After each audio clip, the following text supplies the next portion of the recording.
Bonsoir à tous. Donc, merci aux organisateurs, merci Emmanuel pour cette présentation. C'est un grand plaisir d'être ici.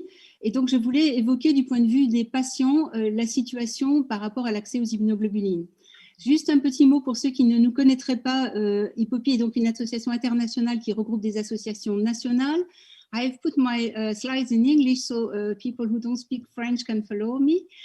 On est dédié donc à développer la connaissance de ces pathologies, mais également encourager l'accès à un diagnostic précoce et bien sûr au traitement, et cela pour l'ensemble des patients au niveau mondial. Et donc nos adhérents sont des pays. Alors, juste pour vous donner une idée, voici la carte des adhérents à ce jour. Et on voit que dans les pays, je dirais, d'Afrique et aussi du Maghreb, d'Afrique, mais aussi du Proche-Orient, eh bien, on a encore un petit peu de marge pour progresser. Et donc, je compte beaucoup sur vous pour qu'un jour, nous ayons aussi des groupes de patients. Les groupes de patients sont très utiles pour aider, aux côtés des médecins, à faciliter notamment l'accès au diagnostic et au traitement. Quel est le paysage ? Quel est le paysage que nous voyons aujourd'hui? Eh bien, on est quand même dans une discipline qui est fantastique. En 10 ans, on est passé d'en gros 130 pathologies à 430 et on nous dit déjà qu'à l'horizon 2030, on sera à peut-être 1000 DIP avec en plus un périmètre qui évolue puisqu'on passe de la notion de déficit immunitaire à la notion d'erreur de l'immunité. On se rend compte aussi qu'on a un large champ qui va de l'auto-immunité à l'auto-inflammation en passant par les déficits secondaires et qui regroupe d'autres aspects tels que je sais pas, le cancer, les allergies, etc.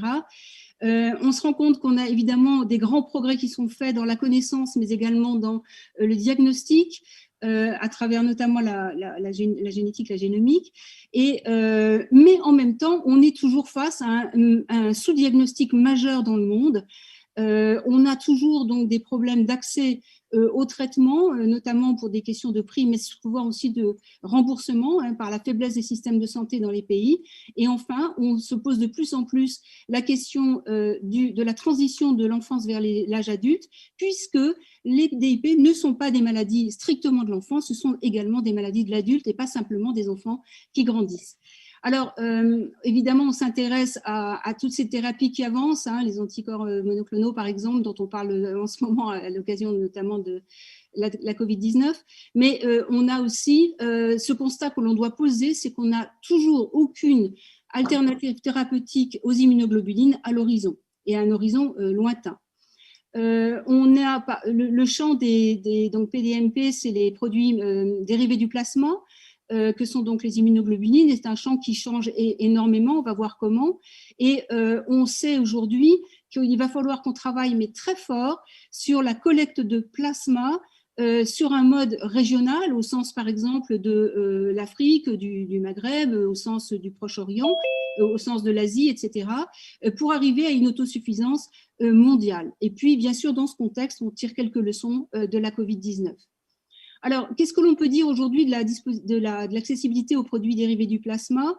On a une demande qui est en croissance constante dans le monde. On a, comment dirais-je, attendez, il faut que je fasse un peu de place là, voilà. Et la croissance, comment dirais-je, la demande, les besoins donc vont plus vite que la capacité d'approvisionnement. Et ça, c'est un constat majeur. Deuxièmement, on sait que depuis des années maintenant, les immunoglobulines en tant que produits spécifiques sont en tension dans de nombreux pays. Et on sait aussi que ça ne va pas s'arranger puisque, grosso modo, on considère qu'au niveau mondial, 70% des patients atteints de DIP ne sont pas diagnostiqués. Et grosso modo, toujours, on peut se dire que dans les 70% des patients non diagnostiqués, on a à peu près la moitié, une bonne moitié, qui ont des déficits tumoraux, qui vont devoir avoir une substitution en immunoglobulines. Donc, je rappelle aussi que les immunoglobulines sont une indication reconnue comme prioritaire pour les DIP par l'OMS. Alors, juste pour étayer un petit peu le propos, si on regarde la croissance des immunoglobulines dans le monde, ce sont des données mondiales, on voit que dans la dernière décennie, grosso modo, on a une croissance autour de 8-9%, ça peut même être parfois plus, et on voit que même si ça baisse un petit peu, on est toujours là dans les prévisions autour de 7% de croissance. Et toujours au niveau mondial. Si on regarde un petit peu d'où viennent et comment se situe ce marché des immunoglobulines, on voit donc comment ça a évolué entre 2010 et 2018. Alors, l'Amérique enfin c'est le marché des immunoglobulines, hein, et on voit donc dans les différents pays le gap qu'il y a entre, bien sûr, l'évolution qu'il y a eu sur la presque décennie. Toujours, voilà. Ce qui est intéressant aussi, c'est de regarder comment on collecte le plasma, c'est-à-dire le rapport entre le plasma pour les IG et le plasma qui est collecté. Eh bien, on se rend compte que selon les régions du monde, on voit que par exemple l'Amérique du Nord collecte beaucoup de plasma, et plus que ce qu'elle en consomme. Ça veut dire qu'elle est exportatrice, mais on voit par contre que toutes les autres régions du monde sont déficitaires. Ça veut dire que massivement, en tout cas pas massivement, mais très fortement, nous dépendons du plasma américain. Et alors, on est évidemment très reconnaissant pour les donneurs américains, mais c'est quand même toujours une fragilité de dépendre d'un seul pays dans le monde, pour deux raisons. La première, c'est que s'il y a n'importe quel prion ou autre chose qui fait que la collecte est mise en cause, eh bien, c'est toute la terre entière qui va en pâtir. La deuxième raison, c'est qu'on est toujours, enfin, on n'est jamais à l'abri plutôt d'une décision politique qui fait qu'on stoppe les exportations. Alors, je voulais juste rappeler ces points parce qu'ils sont aussi très importants, je pense, et on a souvent besoin de les faire comprendre aux patients. C'est qu'on a deux façons de collecter le plasma. Il y a le sang, on va collecter du sang et à partir du sang, on va extraire du plasma. Et puis, on va directement collecter du plasma. Aujourd'hui, massivement dans le monde, on est plutôt dans la collecte de sang duquel on va extraire le plasma, plutôt que dans ce qu'on appelle ici la plasmaphérèse. Alors, c'est quand même intéressant de considérer la plasmaphérèse, et c'est le schéma de droite, parce qu'on se rend compte que, vous voyez, pour arriver à 4 grammes en gros d'immunoglobulines, on a besoin d'1,5 don de plasma, qu'on peut faire beaucoup plus souvent que le sang, mais 4 dons de sang. Donc, pour faire face à la croissance des besoins en dérivés du plasma, donc en plasma pour le fractionnement, eh bien, il est clair qu'il va certainement falloir accentuer les efforts en matière de plasmaphérèse, a fortiori dans un contexte où l'utilisation des produits sanguins labiles a tendance à diminuer. Et puis, je voulais aussi rappeler ce dernier schéma, c'est que, parce que les patients souvent ont aussi du mal à le comprendre, hein, quand on a une tension sur les immunoglobulines, ils nous disent « mais quand est-ce que ça va revenir ?» Eh bien, en gros, pour fabriquer des immunoglobulines, c'est un cycle qui va durer entre 6 et 10 mois. Donc, quand il y a aujourd'hui une carence en collecte de plasma, et c'est le cas avec la Covid-19, eh bien, on sait qu'on a des répercussions qui vont arriver dans les 6, 7, 8, 10 mois qui suivent.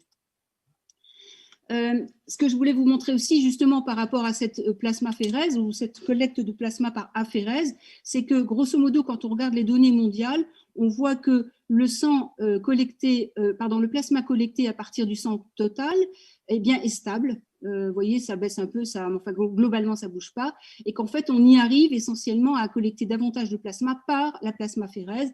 Et ça, grosso modo, ça repose sur quelques pays dans le monde, les US, très massivement, et en Europe, l'Allemagne, la Hongrie, la République tchèque et l'Autriche, qui sont les seuls pays, en gros, dans le monde à véritablement, alors j'exclus la Chine du raisonnement parce qu'on n'a pas nécessairement beaucoup d'informations et surtout peu de publications médicales sur ce qui se passe là-bas, en matière en tout cas d'immunoglobulines qui seraient exportées. Il y a des immunoglobulines chinoises qui sont exportées. Alors, évidemment, la Covid-19, ça nous a inquiétés dès le début, parce qu'en fait, on s'est dit, c'est clair, avec le confinement, les gens vont moins aller donner. Et Maria Anneban, tout à l'heure, a bien évoqué son appel aux dons, et je crois que c'est très important. Maria, bravo pour cette initiative. On se rend compte qu'avec la Covid-19, il y a un accès limité des patients aux soins. On se rend compte d'ailleurs qu'il y a eu aussi un switch d'un certain nombre de patients vers les sous-cutanés qui sont plus particulièrement encore en sanction. Et on voit même des patients neurologiques aller vers de la sous-cutanée parce que c'est un traitement à domicile possible. Donc évidemment, ça accroît encore la tension sur ces produits-là. Évidemment, donc je vous le disais, la baisse de la collecte et de sang et de plasma. On a déjà des signes dans la plupart des pays européens de tension sur l'approvisionnement en immunoglobulines, venant d'un fractionneur ou d'un autre. Ça dépend un petit peu de comment sont faits les marchés, mais on a déjà des signes de tension. Et Et donc, les patients, les organisations de patients, mais également les spécialistes des DIP ont pour cela des notifications leur demandant de regarder, à réduire ou en tout cas à gérer les stocks limités en matière de gestion des immunoglobulines. Alors, le souci, c'est qu'aujourd'hui, on n'arrive pas tellement de la part des laboratoires à avoir une idée de la baisse de la collecte en plasma. Selon les échos qu'on arrive à obtenir, on serait entre 30 et 50%. Mais inutile de vous dire que donc les répercussions sont quand même assez majeures dans une situation où on était déjà en tension. Alors, du coup, et ça va être mes derniers slides, quelles seraient les aires d'amélioration? Eh bien, premièrement, je pense qu'il est important dans tous les pays qu'on arrive à mettre d'abord des plans de gestion de la demande en matière d'avoir un peu des prévisionnels des besoins en IG, mais également des risques, des plans de gestion des risques, c'est-à-dire quand il y a une tension, comment on fait? Parce qu'il est vraisemblable que la situation dans laquelle nous rentrons là maintenant, puisqu'on est à peu près à 6-7 mois après le début de la Covid, eh bien, va se pérenniser, puisque je pense qu'on n'en est pas sorti, enfin, on le pense tous, hein, je pense. Donc, il est essentiel de développer des politiques nationales, si possible, ou par hôpital, ça dépend un peu de vos pays, qui vont prioriser les indications, et notamment donner une priorité absolue aux indications pour lesquelles il n'y a pas d'alternatives thérapeutiques, comme les DIP, ce n'est pas les seuls, mais notamment les DIP. Et ça veut dire aussi qu'il faut arriver à identifier les patients DIP. Donc, c'est pour ça qu'on a rajouté cette idée qu'il faut avoir des patients, des dossiers patients avec comment dirais-je, des indications précises. Par exemple, si on a déficit immunitaire, ben on ne sait pas si c'est un secondaire ou un primitif. Mais aussi, par exemple, des trucs aussi bêtes qu'avoir le poids chez un enfant, puisque évidemment la dose est corrélée au poids.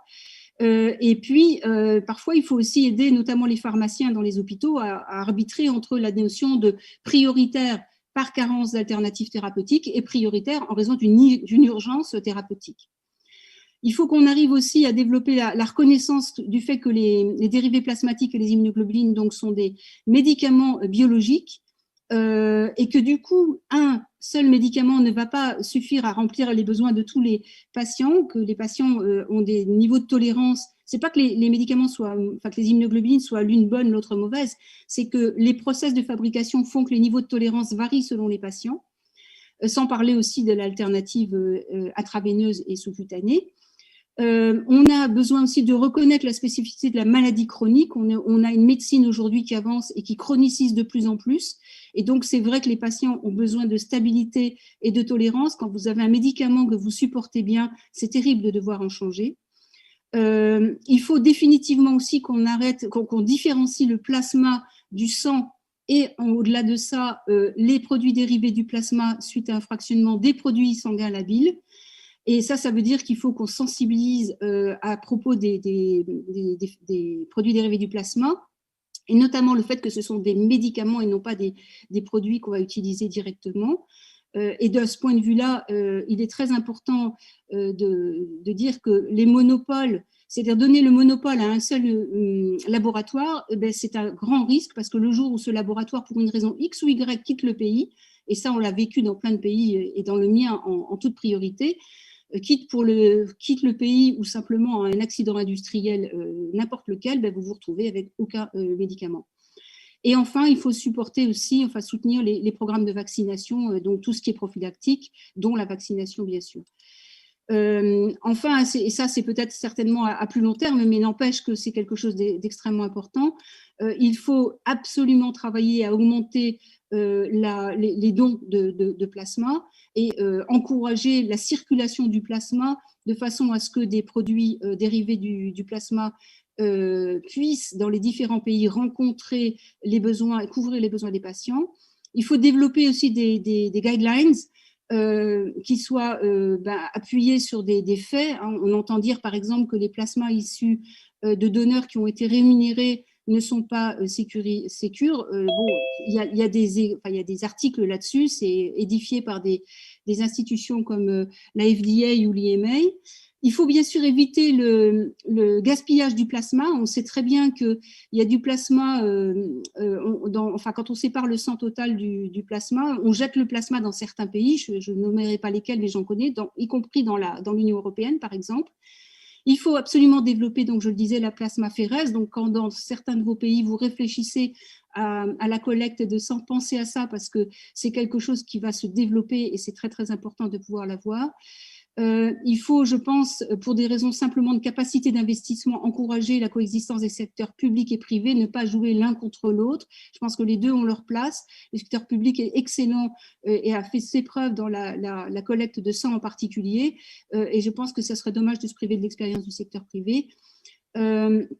Et il faut surtout se dire que la sécurité des patients aujourd'hui, elle repose vraiment dans le fait qu'on contribue tous à une autosuffisance mondiale, parce qu'au niveau d'un pays, ça n'a pas vraiment de sens, avec des efforts de collecte qui sont faits au minimum au plan régional, par exemple pour vous, donc je dirais l'Afrique du Nord et puis le Proche-Orient. Et il faut aussi que toutes les législations, toutes les réglementations qui sont prises en matière de dérivés plasmatiques soient centrées sur les besoins du patient, sans oublier bien sûr la sécurité des donneurs qui est primordiale, mais le don de sang ou de plasma, il est quand même fait d'abord pour fabriquer des médicaments et pour traiter des patients. Et donc, on a vraiment là aujourd'hui, je pense, une très grande priorité là-dessus. C'est vrai que si je m'adressais à des patients, je serais peut-être plus pondérée dans mes propos, mais là, je suis face à un auditoire très averti et c'est pour ça que je le dis de façon assez abrupte, mais on est quand même dans une situation relativement critique et je pense durablement.